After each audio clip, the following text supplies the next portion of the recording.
After Switzerland tried lecturing India on minority rights at the United Nations Human Rights Council, India has hit back at Switzerland.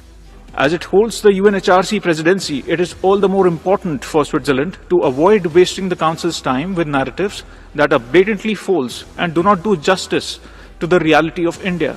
Instead, it should focus on its own challenges such as racism, systematic discrimination and xenophobia.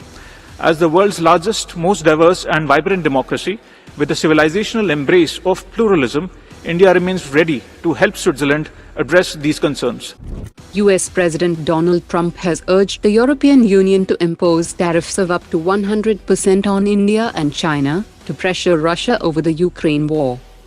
US Ambassador to NATO Matthew Whitaker has said that Russian war funds are fueled by oil sales to India, China and Brazil, adding that any secondary sanctions must be coordinated with the European Union. The 21st edition of the India-US Joint Military Exercise 2025 is currently underway at Fort Wainwright in Alaska. A 65-member Indian contingent is participating in Russia's multilateral exercise Zapad 2025. The Delhi Police Special Cell has busted an international and interstate terror module, arresting 5 terrorists from different states, and recovered components used in making IDs during the operation.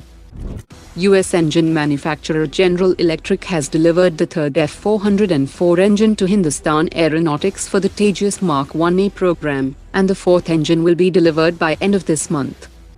A US delegation including officials from the Defense Department and Boeing will visit New Delhi from 16th to 19th September to negotiate the sale of 6 additional P-8I maritime patrol aircraft to India worth $4 billion.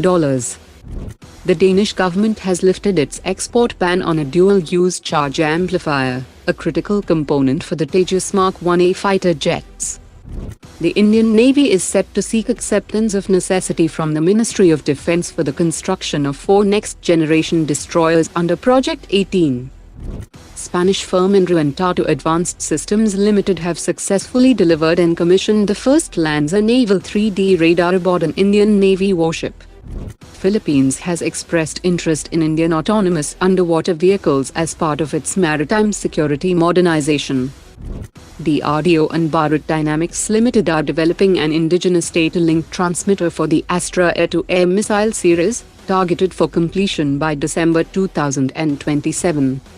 Indian firm Data Patterns has offered its Talon Shield AESA jammer pod for Su-30 fighters in no-cost trials that provides 360 degrees jamming coverage to replace outdated Russian SAP 518 pod. The DRDO and private industry partners are developing an indigenous common launcher that will support both Western and Russian weapons, and cut delays caused by frequent launcher swaps.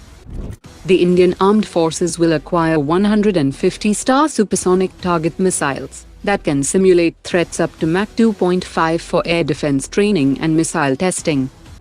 The race to build 5 prototypes of the AMCA fighter jet has intensified, with Hindustan Aeronautics objecting to the selection terms set by the Aeronautical Development Agency.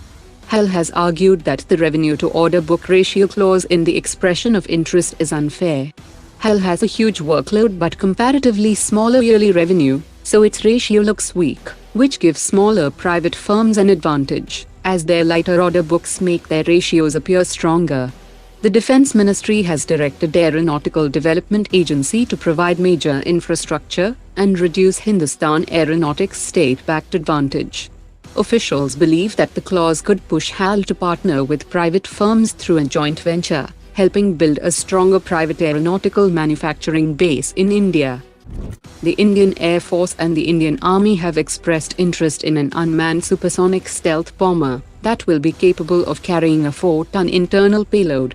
It will feature advanced stealth shaping, serpentine air intakes, digital beamforming radar, and composite materials to ensure low observability, and will carry swarm drones and hypersonic weapons, while offering a combat radius of over 1,000 kilometers and manned-unmanned teaming with the AMCA.